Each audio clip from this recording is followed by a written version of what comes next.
Welcome students. Today we are going to study the next section in My Childhood, the chapter which we were studying yesterday in the previous section, in the previous video. Today we will continue from the fifth paragraph or fifth section. We have already read up to fourth. Up to fourth we have studied or we have read, we came to know about that the family, the background, the friends, who were the friends of Mr. Kalam, how did he earn his first wages, what did he learn from his father, from his mother, how did he earn his first wages. So he has given an account of his friends, three of his friends told. And now, what happened next?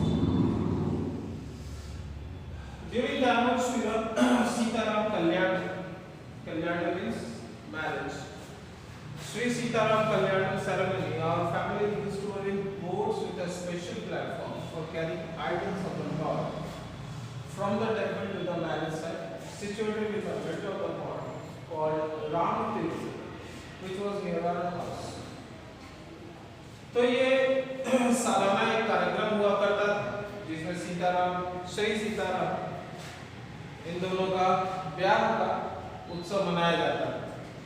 तो उसमें हमारा परिवार boats, नौकाएं बनाता था जिसमें platform बना हुआ रहता था, एक मंच बना हुआ रहता था जिस पर श्री राम का मूर्ति जो है वो मंदिर से जहाँ ब्याह का समारोह होना है वहां तक ले जाता था।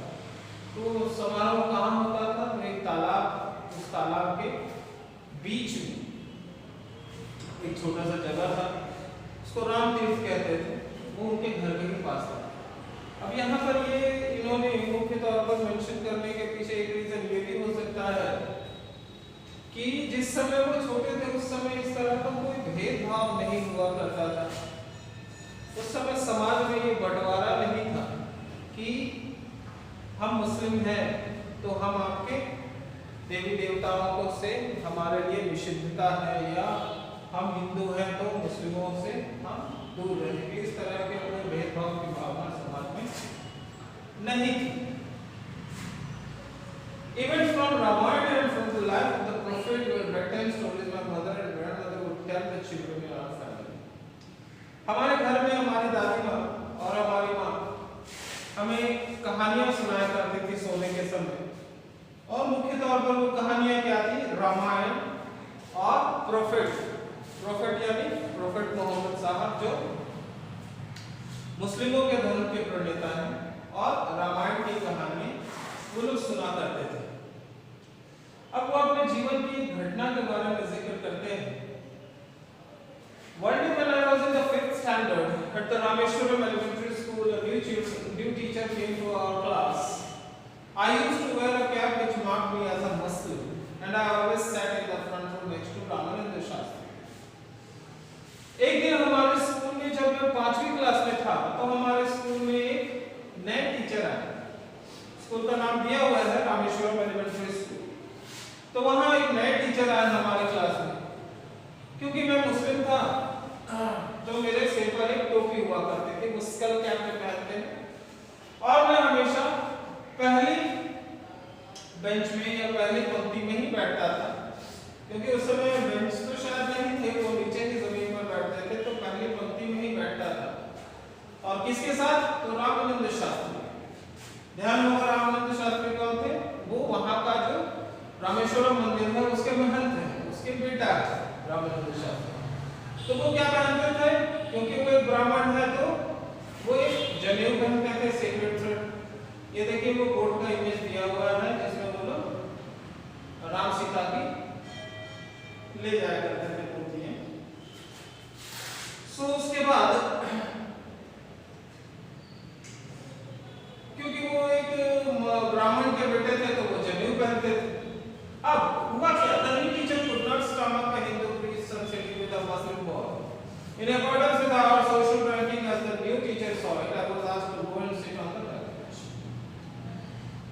क्योंकि वो टीचर जो है उससे ये बर्दाश्त नहीं हुआ, उसे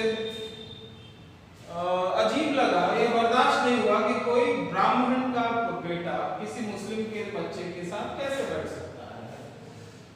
तो सामाजिक जो रैंकिंग थी, सामाजिक जो क्या बोलोगे, एक दायरा था, सामाजिक रैंकिंग थी, उसके आधार पर हमारे टीचर ने मुझे सबसे पिछले बेंच पर जाकर बैठने के लिए कह दिया।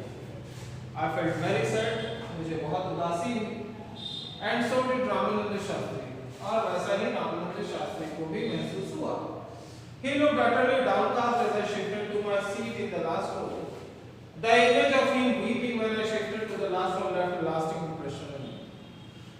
वो बहुत ही अपमानित सा महसूस कर रहा था।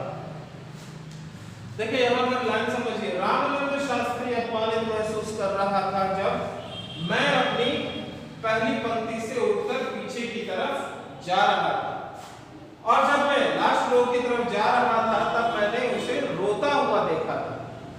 रामानंद शास्त्री रो रहा था जब कलाम साहब बचपने में पहली पंक्ति से पिछली पंक्ति की तरफ जा रहे थे अपने टीचर के कहे अनुसार। तो after school we went home and told our respective parents about the incident.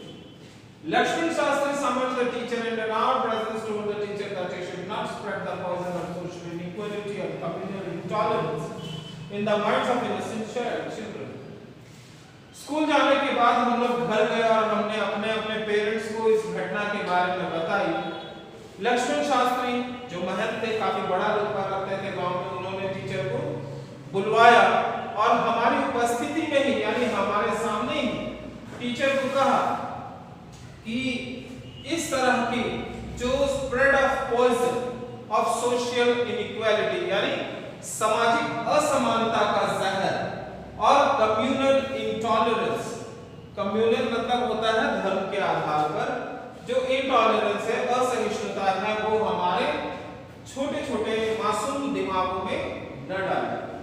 यानी वो जो कर रहे थे टीचर, वो उन्होंने क्या समझाया बच्चों के बीच में, क्या संदेश दिया, क्योंकि ये ब्राह्मण है इसलिए ये आगे बैठेगा और क्योंकि वो मुस्लिम है इसलिए वो पीछे बैठेगा, ये क्या है, ये धर्म के आधार पर किया जाने वाला भेदभाव था, एक इंसान को किसी दूसरे इंसान से अलग करने की एक कृत्य था। तो इसीलिए टीचर रामानंद शास्त्री ने टीचर को बुलाकर ऐसा कहा। He bluntly asked the teacher to either apologize or quit the school and the island. और उसे बहुत मजबूती के साथ, बहुत कड़ाई से कहा गया कि या तो वो क्षमा मांगे इस चीज के लिए या स्कूल और उनका जो द्वीप है वो छोड़कर चला जाए। Not only did the teacher regret his behavior, but the strong sense of conviction Lakshman Shastri conveyed ultimately reformed this young teacher. तो टीचर को ऐसा कहा गया कि वो या तो माफी मांगेगा अपने कृत्य के लिए या स्कूल छोड़ के चला जाएगा। तो वो टीचर क्या किया, उसे न केवल अपने किए का अफसोस हुआ, बल्कि उनका जो विश्वास था, रामानंद शास्त्री का, लक्ष्मण शास्त्री का जो विश्वास था, दृढ़ विश्वास था, उसके कारण वो जो टीचर थे, यंग टीचर थे, उनका भी भावना में बदलाव हुआ। उसके बाद on the whole, the small society of Rameshwaram was very rigid in terms of segregation of different social groups.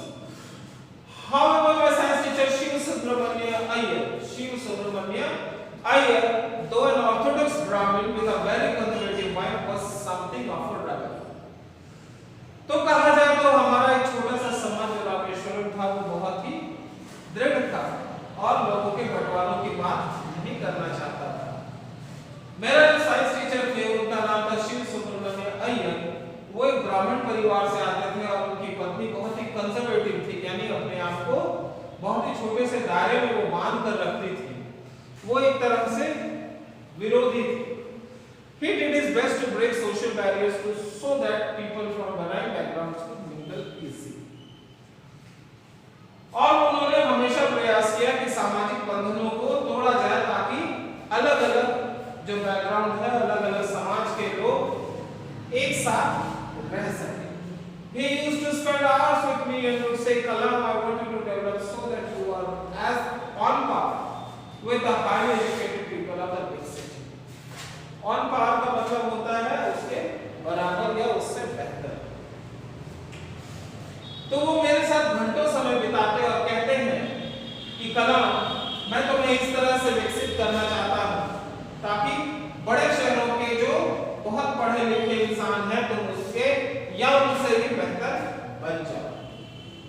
One day he invited me to his home for a meal. His wife was horrified at the idea of a Muslim boy being invited to dine in a ritually pure kitchen. She refused to serve me in the kitchen. एक दिन उन्होंने अपने घर मुझे खाने को बुला लिया। उनकी पत्नी इस बात से ही पूरी तरह से डर रही थी कि कोई मुस्लिम लड़का उनके पवित्र किचन में कोई आकर बैठकर खाना खाएगा, इस बात से ही वो डर गई थी। उन्होंने मुझे किचन में खाना देने से ही इनकार कर दिया। Shiv Subramanya was not going to not really get angry with his wife, but instead served me with. तो शिव सुब्रमण्य अय्यर जो है उन लोगों को न ही इस बात से उनका विश्वास टूटा, न ही वो अपनी पत्नी से नाराज हुए, उल्टा उन्होंने served me with his own hands. उन्होंने अपने हाथों से मुझे खाना परोसा, sat down beside me to eat his meal, और मेरे साथ ही खाना खाने के लिए बैठ गए। His wife watched us from behind the kitchen door. I wonder whether she had observed any difference in the way I ate rice, drank water, or cleaned the floor after the meal. उनकी पत्नी kitchen के दरवाजे के पीछे से हम दोनों को देख रही थी। मैं वहां बैठे-बैठे सोच रहा था कि क्या उन्होंने किसी तरह का कोई असमानता, ठीक है, असमानता या अलग सा महसूस किया। किस बारे में?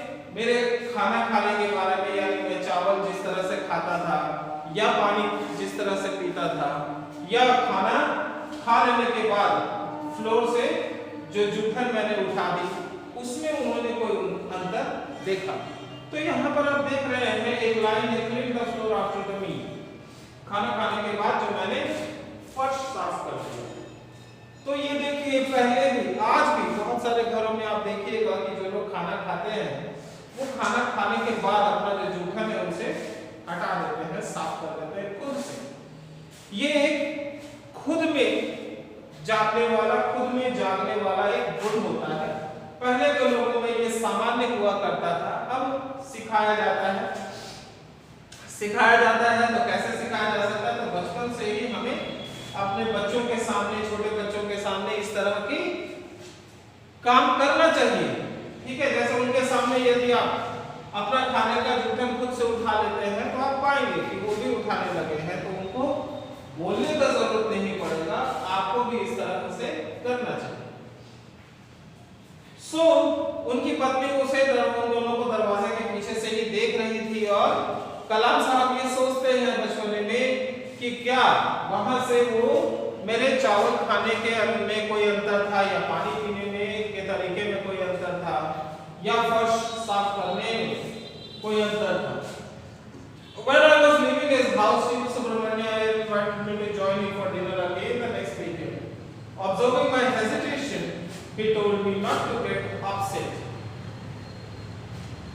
जब मैं जा रहा था उनके घर से, तो शिव सुब्रमण्य जो है उन्होंने मुझे फिर से अगले वीकेंड यानी शनिवार को, अगले वीकेंड मुझे फिर से अपने घर खाने के लिए डिनर पर बुलाया। मेरी हिचक को देखते हुए, क्योंकि मुझे पता था कि उनकी पत्नी जो है मुझे किचन में जाने नहीं देना चाहती थी, इसलिए मैं संकोचित था, मुझे शंका हो रही थी। तो उन्होंने मेरी शंका को भांप लिया और उन्होंने कहा, not to get upset, उदास नहीं होने के लिए, once you decide to change the system, such problems have to be confronted. और उन्होंने कहा कि यदि तुम एक बार सिस्टम को बदलने का सोच लेते हो तो तुम्हें इस तरह की समस्याओं का सामना करना ही पड़ेगा। When I visited his house the next week, Shiv Subramanya Iyengar's wife took me inside the kitchen and served me food with her own hands. और उसके बाद जब मैं अगले हफ्ते उनके घर गया तो इस बार उनकी पत्नी ने मुझे किचन में आने दिया, मुझे अपने साथ किचन में ले गई और अपने हाथों से मुझे खाना परोसा। Then the Second World War was over and India's freedom was imminent. Indians will build their freedom was own India declared Gandhi ji. The whole country was filled with unprecedented optimism. दूसरा विश्व युद्ध तब तक खत्म हो गया था, भारत की आजादी अब नजर आने लगी थी, भारतीय अब अपने देश का निर्माण स्वयं करेंगे, गांधी जी ने ऐसा घोषणा किया। The whole country was filled with unprecedented optimism. Unprecedented मतलब कभी पहले न देखा गया हो, ऐसे कल्पना के साथ, ऐसे पूरा भारत खड़ा था। I asked my father for permission to leave Rameshwaram and study at the district headquarters in Ramanathapuram. मैंने अपने पिता से परमिशन मांगा कि रामेश्वरम छोड़कर मैं जो जिला का हेडक्वार्टर है रामनाथपुरम में आगे की पढ़ाई करना चाहता हूँ। ये देखिए ये सेकंड इमेज है इमेज जो उनके साइंस टीचर है वो और उनके साथ कलाम साहब बैठे हुए हैं और उनकी पत्नी जो है इस बार उन्हें खाना परोस रही है। तो उनके पिता अब क्या कहते हैं? He told me as if thinking aloud. उन्होंने मुझसे जो कहा ऐसा लग रहा था मानो वो सोच रहे हो और कहते हैं अब I know you have to go abroad. अब मुझे पता है कि तुम्हें बाहर जाना ही पड़ेगा अपनी वृद्धि के लिए, अपने आप को बढ़ाने के लिए। Does the seagull not fly across the sun along without a nest? क्या सीगल पक्षी बिना घोंसले के पृथ्वी के मतलब यहाँ तो कहा गया है क्रॉस द सन, सूर्य से इस पार से उस पार, ये केवल एक एक्सप्रेशन है। असल में सीगल एक ऐसा पक्षी है जो बहुत लंबी दूरी की यात्रा करते हैं, इसलिए ऐसा कहा गया है। तो वो कहते हैं कि क्या सीगल पक्षी जो है वो सूर्य के इस पार से उस पार नहीं जाता है बिना किसी घोंसले के। He quoted Khalil Gibran to my hesitant mother. Khalil गिब्रान जो है वो एक बहुत ही बड़े पोएट है। वो कहते हैं Your children are not your children.